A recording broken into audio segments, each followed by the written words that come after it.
Chemistry का chapter first.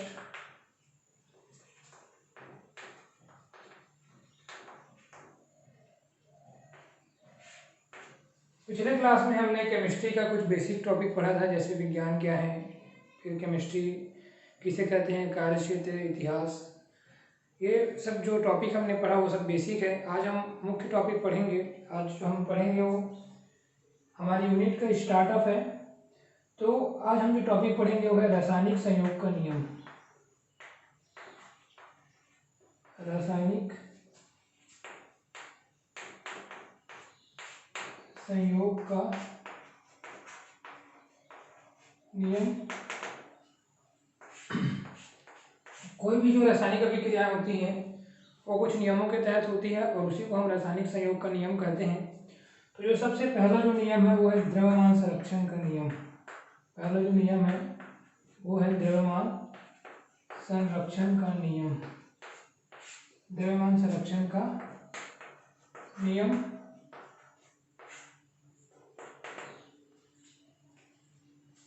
आप लोग कॉपी और पेन लेके जब भी कभी, चाहे ऑनलाइन क्लासेस हो या फिर वीडियो के माध्यम से आपको पढ़ाया जाए, कॉपी और पेन आप हमेशा साथ में रखिएगा, उसको आप लोग नोट कर सकते हैं। इस नियम को सबसे पहले लियोजियर ने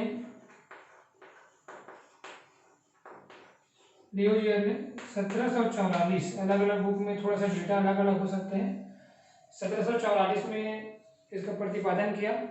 इसके पहले लोमोनोसे ने इसके बारे में अध्ययन किया था, पर जो इनका नाम काफ़ी चलन में आया, अब इनको फादर ऑफ केमिस्ट्री भी कहते हैं, रसायन शास्त्र का पिता कहा जाता है, क्योंकि द्रव्यमान संरक्षण के नियम से फिर आगे जो हमारे टॉपिक्स है वो कंटिन्यू होती है। तो इनको केमिस्ट्री का जनक कहा जाता है, लियोजियर को। तो इस नियम के अनुसार इन्होंने जो नियम दिया कि रासायनिक अभिक्रिया में भाग लेने वाले पदार्थ, जिनको हम अभिकारक भी कहते हैं, ठीक है, इसको एग्जाम्पल से समझते हैं। रासायनिक अभिक्रिया में भाग लेने वाले पदार्थ और बनने वाले पदार्थ का जो भार है वो बराबर होता है। मतलब जैसे सपोज फॉर एग्जांपल हम कार्बन लेते हैं 12 ग्राम। कार्बन का आपको भार पता होना चाहिए, है ना, आप पिछली कक्षा में पढ़े हैं। तो कार्बन का 12 प्लस ऑक्सीजन का 16 दूनी 32, तो कितना आएगा यहाँ पर 44। और कार्बन डाइऑक्साइड का भी अगर आप निकालेंगे तो 44। मतलब यह नियम कहता है कि रासायनिक, इनको अभिकारक कहा जाता है। वो क्या कहा जाता है? अभिकारक, या फिर इसको हम रिएक्टेंट भी कहते हैं, ठीक है। और ये आपका उत्पाद।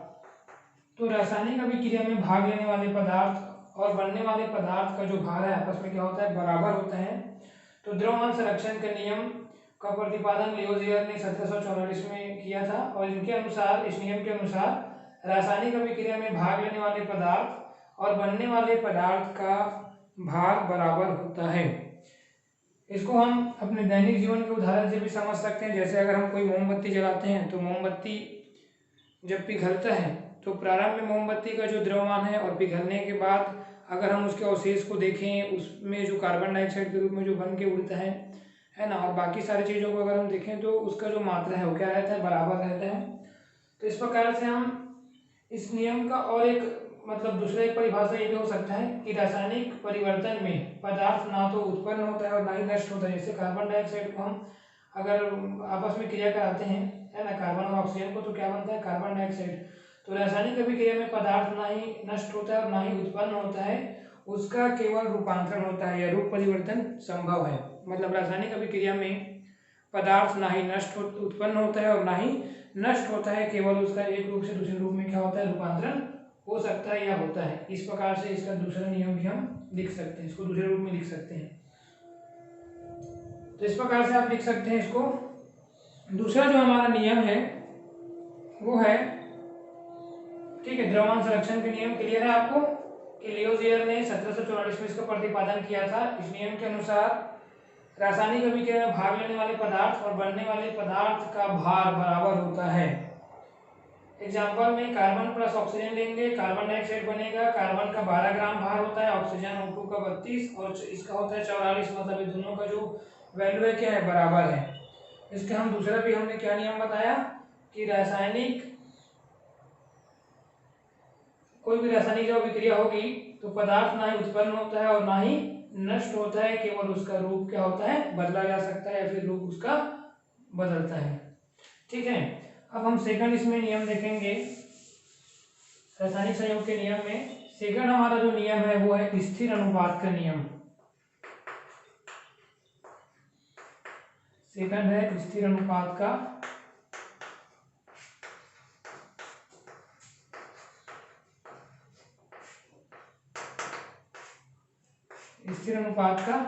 नियम। तो स्थिर अनुपात का नियम क्या कहता है, इसको जोसेफ प्राउस्ट ने सबसे पहले, जोसेफ प्राउस्ट, ठीक है, इसको इंग्लिश में भी आप लिख सकते हैं।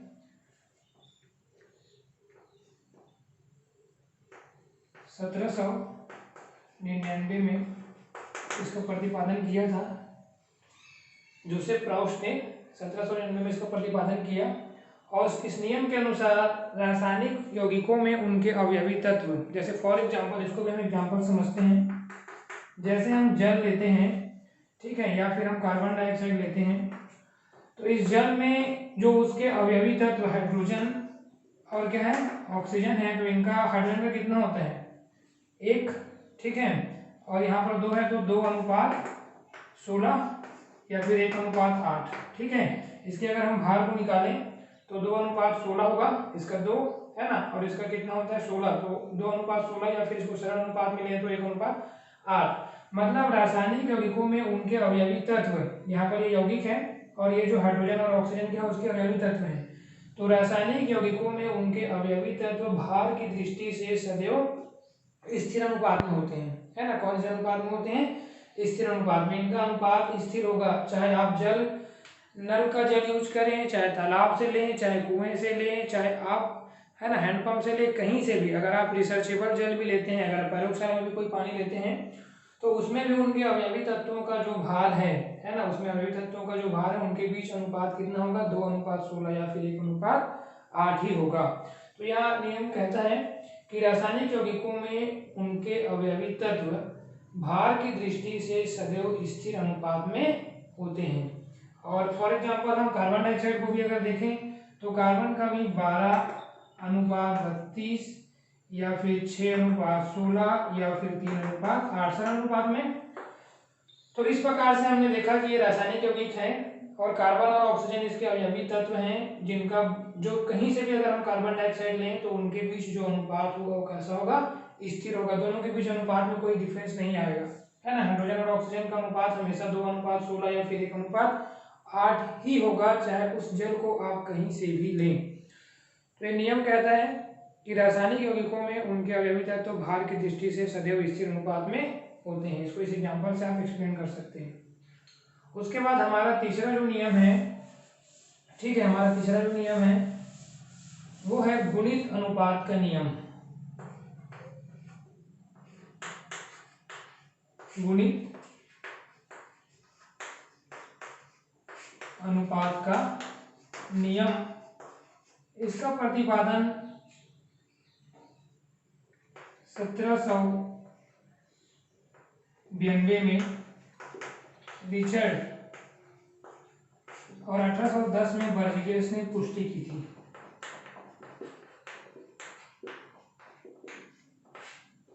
ठीक है, बर्जेलियस ने इसकी पुष्टि की 1810 में, और मैं जो प्रतिपादन किया था 1792 में रिचर्ड ने इसका प्रतिपादन किया। और इस नियम के अनुसार यदि 2 तत्व, इसको भी हम एग्जांपल से ले लेते हैं, जैसे मैं यहाँ पर नाइट्रोजन की 5 ऑक्साइड लेता हूँ, है ना, NO2 NO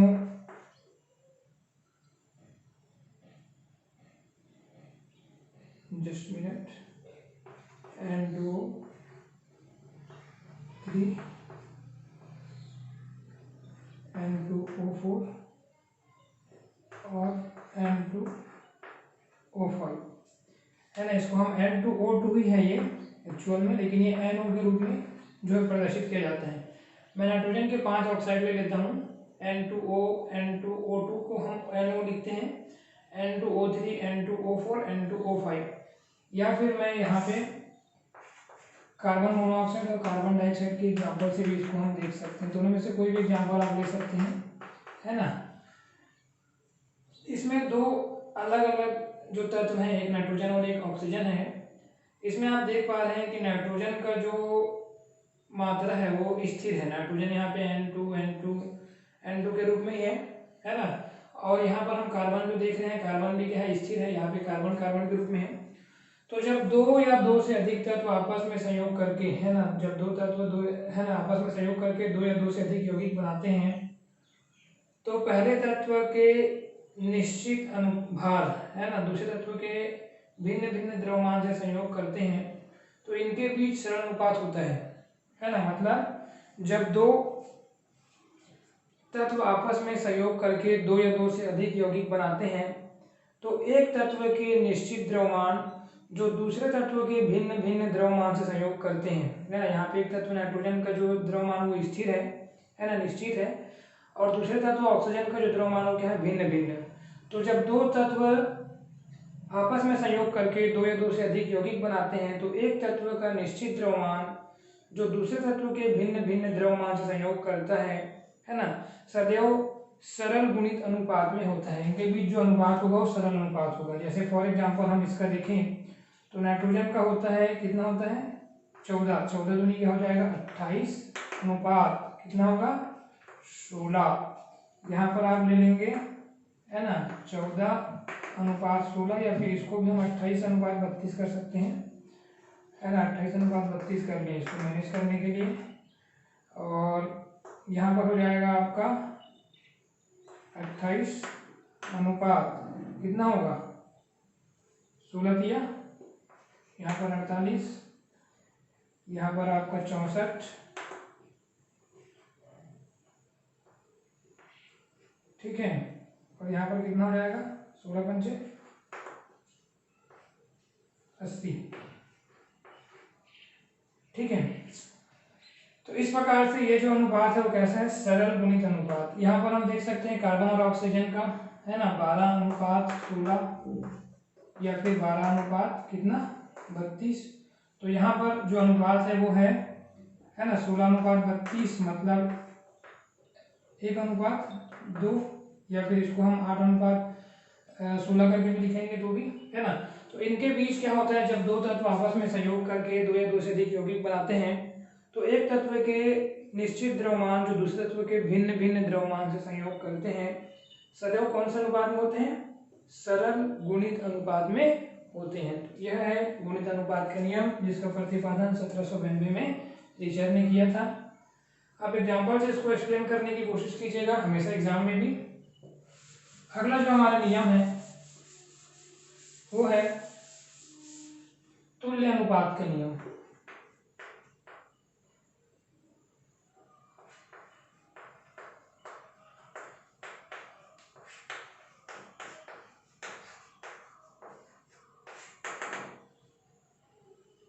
तुल्य अनुपात का नियम, या इसको हम व्युत्क्रम अनुपात का नियम भी कहते हैं। व्युत्क्रम अनुपात का नियम भी कहा जाता है तुल्य अनुपात के नियम को। इस नियम को अगर हम समझने की कोशिश करें तो इसके लिए अच्छा एक एग्जांपल होगा। जैसे हम लेते हैं यहाँ पर हाइड्रोजन, कार्बन, ऑक्सीजन, है ना, ये तीन मैंने ले लिया है। तो ये नियम कहता है कि यदि कार्बन और हाइड्रोजन आपस में संयोग करें, ठीक है, और हाइड्रोजन और ऑक्सीजन आपस में संयोग करें, और कार्बन और ऑक्सीजन का जो अनुपात है, मतलब जब दो तत्व आपस में किसी तीसरे तत्व से सहयोग करते हैं, जब दो तत्व आपस में किसी तीसरे तत्व से क्या करते हैं, है ना, या फिर जब दो तत्वों के निश्चित भार किसी तीसरे तत्व से सहयोग करते हैं, तो पहले दोनों तत्वों के जो भार हैं या तो उसी अनुपात में होगा जिसमें वे संयोग करते हैं, या फिर इनका जो भार का अनुपात है वह सरल गुणक होगा, है ना। जब दो तत्व आपस में किसी तीसरे तत्व से सहयोग करते हैं तो उन दोनों तत्वों के, पहले दोनों तत्वों के भार या तो उसी अनुपात में होगा जिसमें ये दोनों आपस में संयोग करते हैं, या फिर इन दोनों का जो भार का अनुपात है वो क्या होगा, सरल गुणक होगा, या सरल अनुपात में होगा। जैसे फॉर एग्जांपल हम देखें तो कार्बन और पहले हाइड्रोजन का हम ले लेते हैं, यहाँ पे CH4 ले लेते हैं, है ना। तो CH4 में कार्बन का कितना होगा 4, इसको मैं पहले हाइड्रोजन का पहले ले लेता हूँ, है ना। पहले H/C कर लेते हैं, कोई दिक्कत नहीं है। ये हो जाएगा 4:12, ठीक है। CH4 का कर लूँ और उसके बाद अगर हम इसका लें H2O का अगर मैं लूँ तो ये होगा, इसको भी मैं क्या करूँ 2 दूनी 4 कर लेता हूँ इसको भी, और 16 दूनी कर लेता हूँ मैं 32, ठीक है। इसको, है ना, मतलब बराबर करने के लिए इसको हमने CH4 लिया, CH4 मीथेन आपने पढ़ा होगा, ठीक है। तो CH4 में मैंने जो इसको CH4 में 4 ले लिया, इसका जो भार है 1, 4 है यहाँ पे, इसलिए 4। कार्बन का होता है 12, 4:12। यहाँ पे H2O का हमने लिया, H2 का एक्चुअल में होना चाहिए था 2:16 होना चाहिए था, है ना। इसको मैंने बराबर करने के लिए क्या किया, 2 दूनी 4 कर दिया, 16 दूनी क्या कर दिया 32। अब हम कार्बन और ऑक्सीजन का देखें आपस में तो कितना होगा 12:, है ना। कितना होगा 12:, कितना होगा, है ना। इसको CO2 अगर बनाए तो ये हो जाएगा 12:32। मतलब जो हमारा जो नियम है वो क्या कहता है कि जब दो तत्व आपस में किसी तीसरे तत्व से संयोग करते हैं तो उन दोनों के बीच वही अनुपात होगा जिसमें वे आपस में संयोग करते हैं, या फिर वह अनुपात उनके संयोग करने वाले अनुपात का सरल गुणक होगा या सरल अनुपात होगा। यहाँ पर आप देख सकते हैं कि कार्बन जब हाइड्रोजन संयोग करते हैं तब 4:12, ऑक्सीजन जब हाइड्रोजन संयोग करते हैं तब 4:32, है ना। और जब कार्बन और ऑक्सीजन आपस में संयोग करते हैं तो भी कितना होता है 12:32। मतलब इन दोनों का जो अनुपात है वो आपस में क्या है, वही अनुपात है जिसमें आपस में संयोग करते हैं। इसको हम सामान्य भाषा में समझ सकते हैं कि जब दो लोग आपस में फ्रेंड हैं तो तीसरे के साथ भी उनकी मित्रता उतनी ही रहेगी और आपस में भी फ्रेंड ही रहेंगे, है ना। तो इस प्रकार से इन दोनों जब आपस में संयोग करते हैं तो उनका अनुपात वही होगा जब ये किसी तीसरे तत्व से क्या करते हैं, संयोग करते हैं। तो इस प्रकार से आप इसको लिख सकते हो।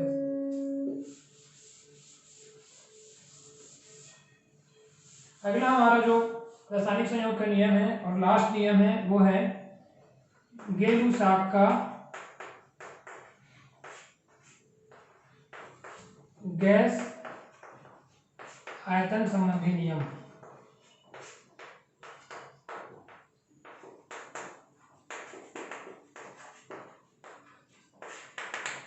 इस नियम के अनुसार आपने अमोनिया निर्माण की हैबर विधि पढ़ी होगी पूर्व में, N2 + 3H2 2NH3, ठीक है। मतलब इस नियम के अनुसार जब गैसें आपस में संयोग करती हैं तब उनके बीच सरल अनुपात होता है।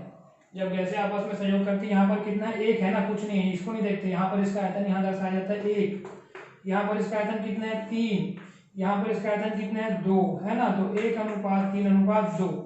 जब गैसें आपस में संयोग करती है तो उनके बीच सरल अनुपात होता है, ठीक है।